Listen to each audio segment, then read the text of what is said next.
Hello, hello, hello. This is Tamika, Seaton, President and CEO of Grow Your Nonprofit, where we help startups, small and stagnant nonprofits grow through fundraising strategies, strategic planning, and so much more. Before we get started, I like to thank the sponsors of my podcast. Hodges University, with a campus in Fort Myers. Stay near, go far. They change lives for the better. Trinity Life Foundation Naples, helping at-risk youth in Collier County through their enrichment programs. VaxTruth, helping the Black and Brown community with COVID-19 vaccine resources and so much more. Last but not least, AVID.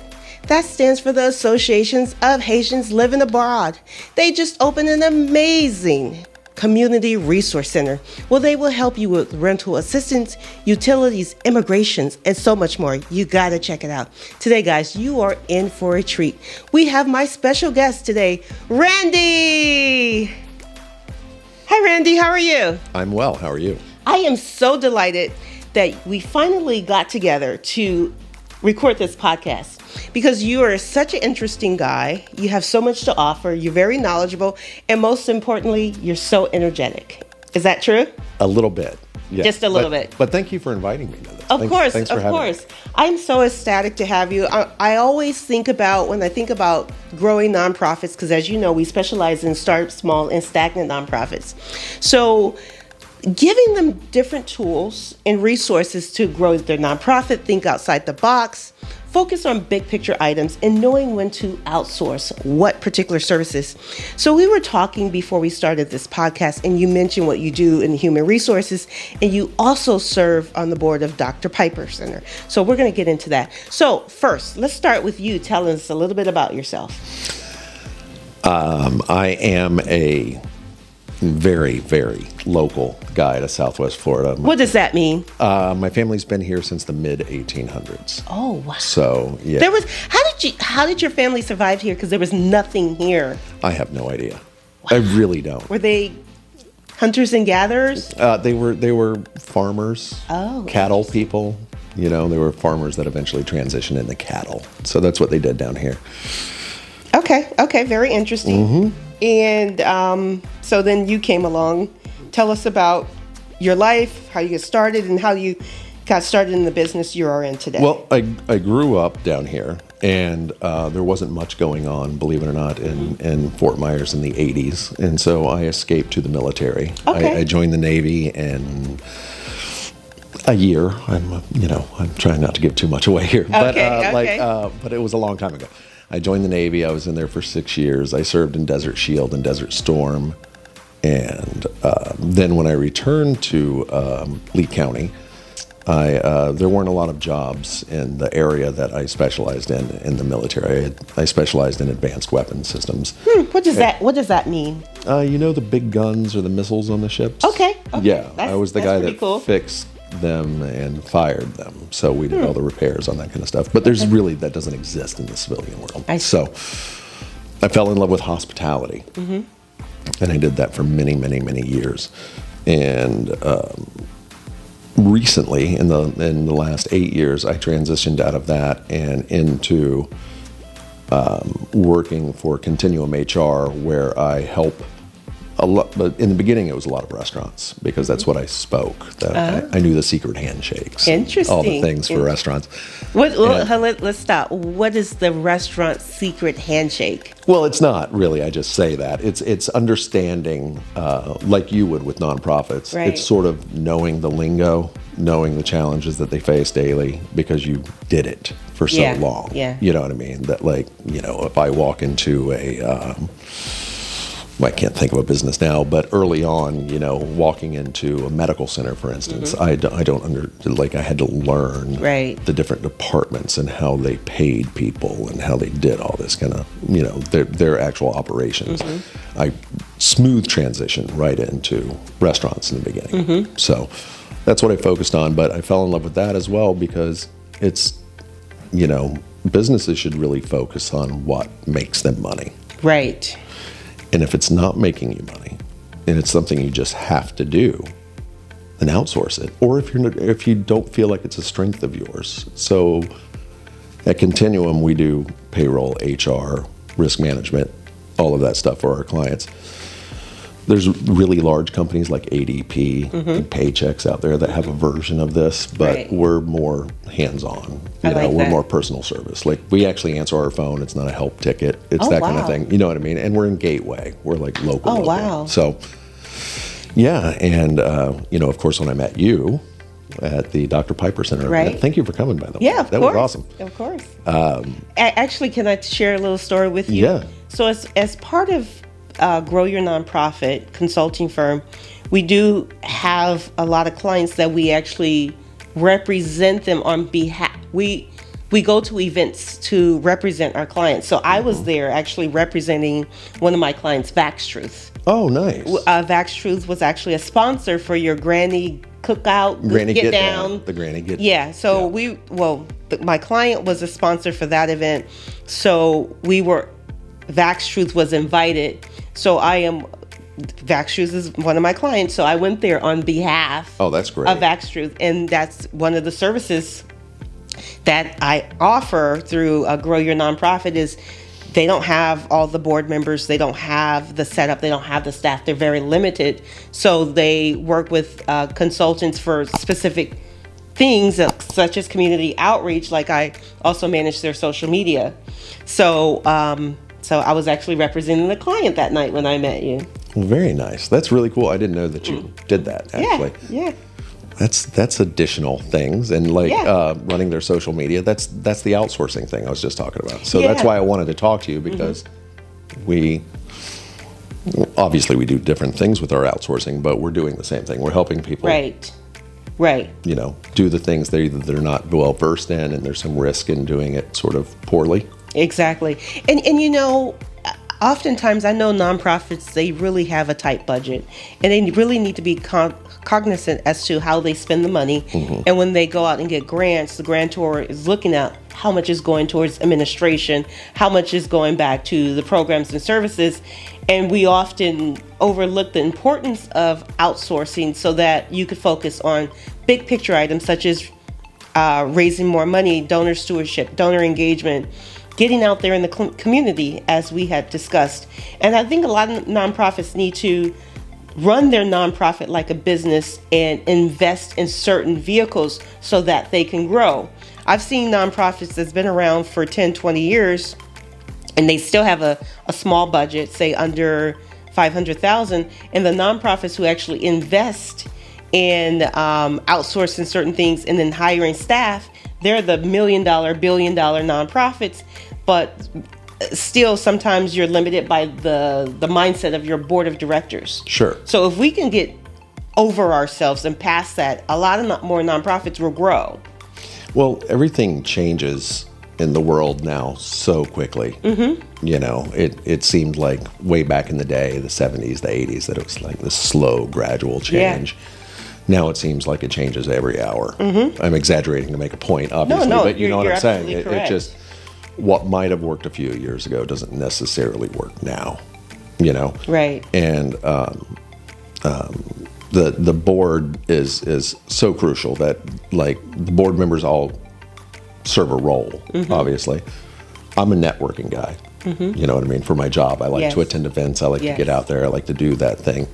Now, if you can get, no matter what board you're on, I think if you can get people attending events, not just the staff, because it's tough on the staff. Right. That's their job, right? Yeah. To ask an internal person that works in the office 8 hours a day, like, hey, would you give up 3 hours tonight and go to this other event? Yeah. There's a lot of people that will. But I think it's important for the board to do that as well, or whoever else you can get, and just get your name out there. Maybe you don't have a marketing budget. Maybe this is how you market yourself, is just by attending. Right. And one of the things, how this podcast lounge came about, I kept having people encourage me to start a podcast. And I said, well, if I start a podcast, it'll be a podcast studio. And then a lot of people say, oh, you don't need a podcast studio. You can record your own podcast at home. And I said, now that would be boring. I would sit at home in a room, record a podcast, and I'll probably do it for a couple of months and just forget it. I said, if I did something, it would be not only for me, it'll be open to the public, because there may be other people or nonprofits or whatever out there who wanted to start a podcast, and they don't have to invest in all of this expensive equipment. So, and then I said, well, why am I asking these people? Why am I asking their opinion? Because God gave me the vision. Right. So I said, you know what? I don't know how I'm going to pay for it. I don't know how I'm going to make it happen, but I'm going to make it happen. And I've been here since April of this year, and it's happened. And what's great about it, it's a complimentary service to my business. So now I get people through the door to record podcasts, and now we're building the relationships, and now we're referring business to each other. Or if you're a nonprofit, perhaps you may even become my client. So I think it's genius. Well, I'll tell you, like as I was telling you in there, I've dabbled in audio in the past. Mm-hmm. And you asked me graciously today to be on your podcast, and I was like, sure. And you mentioned this space, but I didn't know. You didn't know. You didn't know that I had skills in decorating. I didn't know. I had no idea until I walked in the door. Yeah, like, you're like, whoa. I've got a podcast studio right across there. Yeah. Okay. Yeah, people should never judge a book by its cover. No, because this is nice. I don't advertise this, but I also do interior decorating on the side. Because by helping a friend stage a house for sale, the house sold within 2 days before they couldn't sell the house. I didn't know I had these skills. I just like, oh, that looks beautiful. Let's put this here, and then everything I do, it always comes out beautiful. So I'm like, okay. So several people asked me to decorate their homes. The community that we live in, I think I've decorated 6 homes. Nice. And it's just something I do on the side. I only want to do it because it's fun. If I had to do it full time, I don't think I would enjoy it, because my heart, I call my nonprofits my babies, the little ones, because they make such an impact in the community. I think this is my life's work. It's good that you know that. Yeah. It's good to know. Mm-hmm. You know what I mean? That to find your life's purpose in your work. It's nice to know. Life is so much better that way. Mm-hmm. Yeah. It is. Yeah. So tell us about the Dr. Piper Center, how long you've been on the board, and the importance of board involvement, specifically in the community, helping the organization raise funds. And then we'll segue into, because we kind of dabbled in a little bit about marketing and board members being out there and going to events. Yeah. I know that was a lot. No, it was, but I'm okay. You may have to get me back on track. This. Maybe at some point you'll have to get me back there. But the Dr. Ella Piper Center, located downtown Fort Myers, off Dr. Ella Piper Way, right off Evans. Oh, really? Mm-hmm. Okay. Yep. So a little bit of history about her first. So Dr. Piper was basically a podiatrist. Huh. It's back when barbers were dentists. You know what I mean? Okay. Like barbers used to pull teeth and stuff like that. Yeah. So, people that did, manicures, pedicures, all that kind of stuff, they also were feet doctors back in the day. And so that's what she did. She had a salon. And what's incredible about her is the racial thing that she broke down, because she was in this town, which my family is from forever, and I can tell you the problems in the past in this town. This is in the early 1900s. And she's African American. She's African American. She had Mrs. Edison, Mrs. Firestone, all the rich ladies from McGregor, because McGregor was the high-end area, crossing the tracks to go see Dr. Piper and get their feet worked on. Really? Yep. Nobody cared. She was amazing. Nobody cared if she was polka dotted or anything. They just didn't. I wonder how she made that connection and convinced them to come over. Her original shops were downtown. So they were off Jackson Street, and then she moved to Hendry Street, which Hendry Street, is a pretty busy street. It's got restaurants and nightclubs and things like that on it. But back in the day, that's where the general stores were and all that kind of stuff. So she was doing that.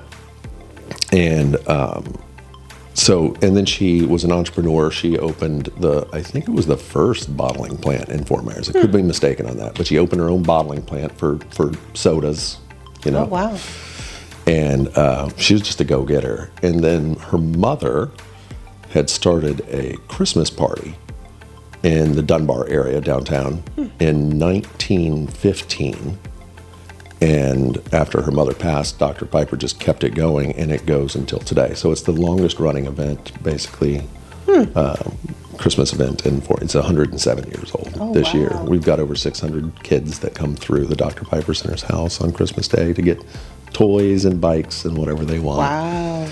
Wow. But so currently, the Dr. Piper Center has a few programs. They have the Senior Companionship Program. That's for underserved, low-income seniors that really don't have anyone. So, loneliness is a killer. Yes, it is. And we have volunteers that go through there, and we've got. I remember in the past we've had some blind people with vision problems, and they go by and read to them, and just sit in their living room, read them a book, make them a sandwich, cook them a meal, do whatever, just hang out with people. And so we've got just amazing volunteers that do that work. And we've got a foster grandparenting program. Where we help at-risk kids in schools that are maybe falling behind, doing things like that. Our volunteers are just there for them, But we do a lot of work in schools. We just in the last year, Melissa Bonner, who is our executive director, got us into the Heights School. Down there. We're doing a lot of stuff sort of in the downtown area, but we do it all over. And so that's good for the soul as well. Yeah, that's nice wonderful. Children and elderly. Children and elderly. All you need to do is add pets. That's right. Now we need a program for pets. Yeah.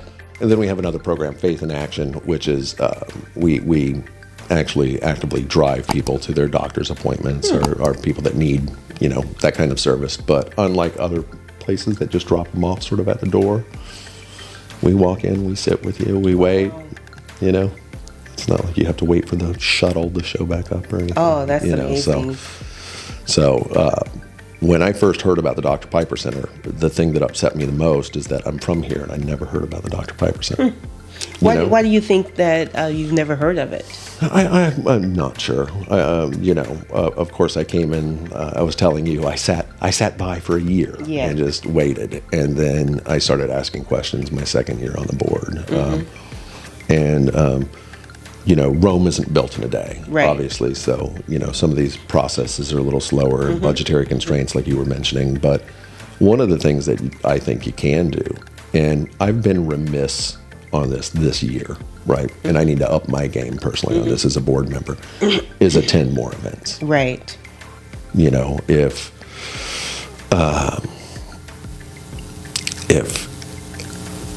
Cameo is having an event, I need to go to a Cameo event. There's always people there. You just need to sort of, as they say, just represent. Right. You just need to go there and shake hands and introduce yourself and talk about your nonprofit. Exactly. Even if it was like, say, if you had a board of 7 and each board member is tasked with attending 3 events per year, representing your organization. And not only that, attending other nonprofit events, because guess what? There are donors there that might like your mission and may want to donate to your cause as well. And I think it's important to maybe attend nonprofit. Right. Chamber. Yes. Other events. Just because at some point you feel like you're just fishing out of the same pond. Right. We're all fishing out of that same pond now, right? And it's not a bad pond to fish out of, because if you find other people that have a philanthropic mind and feel like giving, the fact that they're like, who's the Dr. Piper Center? Or who's your nonprofit? And you tell them about it, and maybe that works. But just sort of the just getting out there thing. Yeah. Just getting out there. And that's how I work personally. I'm a networking kind of guy in the real world. So I personally like to do that. But like you said, I think, just pick a number. It doesn't have to be overly taxing, and attend those events. Yeah. Even myself as a business owner, if I didn't network, my business wouldn't grow.